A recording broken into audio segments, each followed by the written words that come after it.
Halo saudara, industri musik kembali merilis album dalam format piringan hitam atau vinil di Indonesia. Lalu bagaimana geliat perusahaan rekaman mencetak rilisan fisik untuk mewarnai belantika musik di tanah air? Berikut liputan selengkapnya dalam rangka Hari Musik Nasional 9 Maret.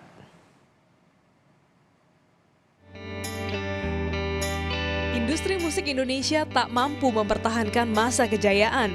Beberapa perusahaan rekaman, sebut saja label besutan Suyoso Karsono, Irama, tutup karena masalah finansial pada tahun 1967.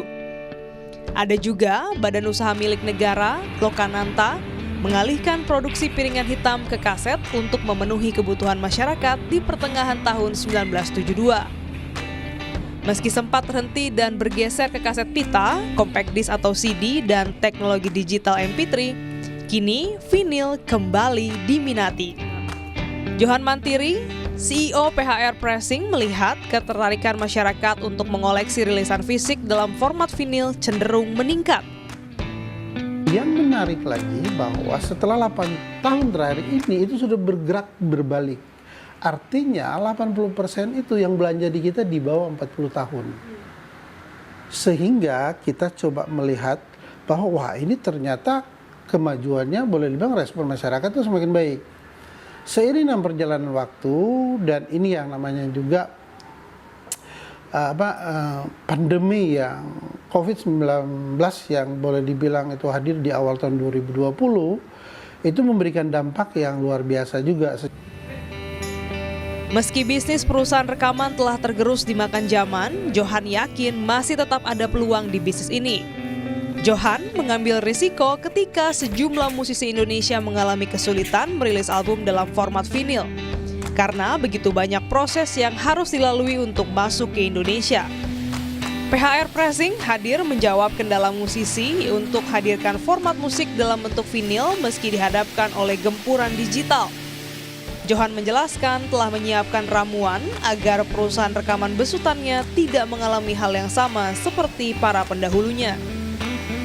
Kalau kita bicara kendala pasti, dalam pengertian tuh begini, setiap kali orang melakukan suatu kegiatan usaha pasti ada kendala. Tidak semua harus bangun build melalui komunitas. Komunitas itu merupakan sebut saja penggemar yang organik, tapi betul-betul mereka tuh militan. Kenapa? Karena kalau kita bicara komunitas, umumnya kan mereka akan hobi. Nah kalau dia udah senang, itu dia akan spend money cukup. Tak berhenti di situ, bisnis perusahaan rekaman ini juga memiliki tantangan produksi, seperti biaya yang akan berdampak pada kualitas vinil. Harry, kepala produksi PHR Pressing, menjelaskan proses pencetakan vinil harus ketat agar hasilnya sesuai. Yang riskan itu awal kita pemasangan stempernya. Jadi awal produksi pemasangan stemper itu saya harus benar-benar clear ruangan semuanya. Saya biasanya tidak menerima tamu kalau begitu. Jadi cukup operator 1 atau 2 orang di dalam karena debu sekecil apapun nanti berefek ke itu. Dan itu kalau ada kami menyebutnya ada bump, ada tonjolan begitu. Nanti kalau ada itu berefek ke semua produk.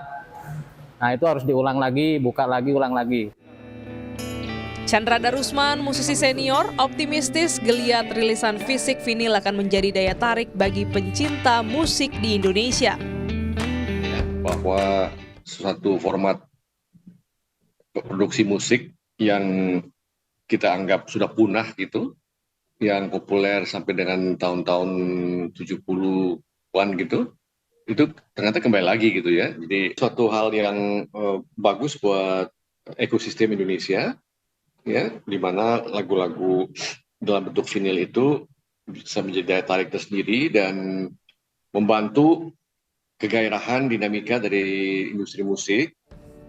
Geliat industri musik terus berkembang menyesuaikan kebutuhan zaman. Kini, bisnis perusahaan rekaman memudahkan pencinta musik maupun musisi menikmati alunan nada lewat piringan hitam di tanah air. Klinis Oktania, Kompas TV, Jakarta.